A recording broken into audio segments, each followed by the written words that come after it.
Praise Lord. ഇന്നെ കേട്ടുകൊണ്ടിരിക്കുന്ന ഏവർക്കും യേശുക്രിസ്തുവിന്റെ നാമത്തിലുള്ള സ്നേഹവന്ദനം അറിയിക്കുന്നു. ഹല്ലേലൂയ. എല്ലാവർക്കും ഹാപ്പി ഓശാനെ അറിയിക്കുന്നു.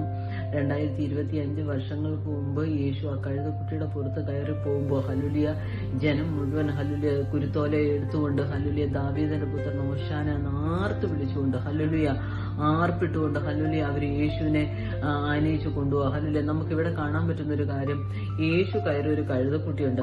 ആ കഴുതക്കുട്ടിയുടെ അവസ്ഥ ഒറ്റ രാത്രി കൊണ്ട് ഓവർനൈറ്റ് ഒരു ചേഞ്ച് വരിക. ഹല്ലേലൂയ. ഇന്ന് എന്നെ കേട്ടുകൊണ്ടിരിക്കുന്ന ആരെങ്കിലും ഹല്ലേലൂയ ഭാരപ്പെടുകയാണെങ്കിൽ ഹല്ലേലൂയ ഇനി എന്റെ ജീവിതത്തിൽ ഹല്ലേലൂയ മുന്നോട്ടൊരു വഴിയില്ല, എനിക്കൊരു മാന്യതയില്ല, എന്നെ മറ്റുള്ളവർ പരിഹസിച്ച് എന്നെ കൊള്ളില്ലാന്ന് വിധി എഴുതി മാറ്റി നിർത്തിയിരിക്കുന്നു ചിന്തിക്കുന്നുവെങ്കിൽ ഹല്ലേലൂയ ഇന്ന് ആ കഴുതക്കുട്ടിയെ പോലെ യേശുവിനെ കയറ്റാൻ തയ്യാറായി, നിന്റെ ഹൃദയത്തിലേക്ക് യേശുവിനെ ഒന്ന് കയറ്റാൻ തയ്യാറായി നിൽക്കുവാണോ, ഇന്ന് നിന്റെ അവസ്ഥയ്ക്ക് ഭേദം വരാൻ പോ. ഹല്ലേലൂയ.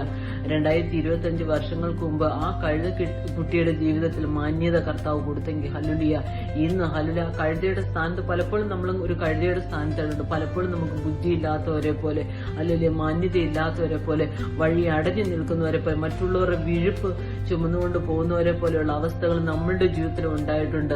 അല്ലെ ആ കഴുതക്കുട്ടി അഴിച്ചുകൊണ്ട് വന്ന ഹല്ലേലൂയ യേശു അതിന്റെ പുറത്ത് കയറിയപ്പോൾ അതിന് മാന്യത ലഭിച്ചെങ്കിൽ ഇന്ന് എന്നെ കേട്ടുകൊണ്ടിരിക്കുന്ന ആരെങ്കിലും യേശുക്രിസ്തുവിന് വേണ്ടി ഹൃദയം കൊടുക്കാൻ തയ്യാറായി നിൽക്കുകയാണെങ്കിൽ ഇന്ന് കർത്താവ് പറയും നിന്റെ അവസ്ഥ ഭേദം വരാൻ പോ. ഹല്ലേലൂയ. നിന്റെ അവസ്ഥയ്ക്ക് മാറ്റം വരാൻ പോ. ഹല്ലേലൂയ. ഹല്ലേലൂയ. യേശു കൂടെ ഉണ്ടെങ്കിൽ ഹല്ലേലൂയ നമ്മൾ ഹീറോ ആയിരിക്കും. ഹല്ലേലൂയ. ഇന്ന് പകലില് എനിക്ക് ഈ ഓശാന ഞായർ കഴിഞ്ഞു നിൽക്കുമ്പോൾ എനിക്ക് തരാനുള്ള ഒരു സന്ദേശം എന്ന് പറഞ്ഞാൽ യേശുവിനെ രക്ഷകനായി സ്വീകരിച്ചാൽ ഹല്ലേലൂയ യേശുവിന് വേണ്ടി ഹൃദയം കൊടുത്താൽ ഇന്ന് തൊട്ട് നിന്റെ അവസ്ഥ ഭേദം വരുത്താൻ പോ. ഹല്ലേലൂയ. എന്റെ ജീവിതത്തിൽ ഇങ്ങനെയുള്ള അവസ്ഥകൾ ഉണ്ടായിട്ടുണ്ട്. ഹല്ലേലൂയ. ഇനി മുന്നോട്ട് എങ്ങനെ പോകും, ഒരു ജോലിയില്ല, അല്ലെങ്കിൽ വീട്ടിലെ രോഗം വന്നു, ഈ വീട്ടിലെ ക്യാൻസർ വന്നു, അല്ലെങ്കിൽ ഹല്ലേലൂയ കുഞ്ഞുങ്ങളുടെ ഭാവി എങ്ങനെയായിത്തീരും എന്ന് ചിന്തിച്ച് വഴിമുട്ടിയിരുന്ന സാഹചര്യത്തിൽ യേശുവിന് വേണ്ടി ഹൃദയം കൊടുത്തപ്പോൾ ഇന്ന് എന്റെ ജീവിതത്തെ ഹല്ലേലൂയ തിരിഞ്ഞു നോക്കുമ്പോൾ ഹല്ലേലൂയ ഞാൻ എവിടെ നിന്നാ വന്നതെന്ന് ആലോചിക്കും പലപ്പോഴും.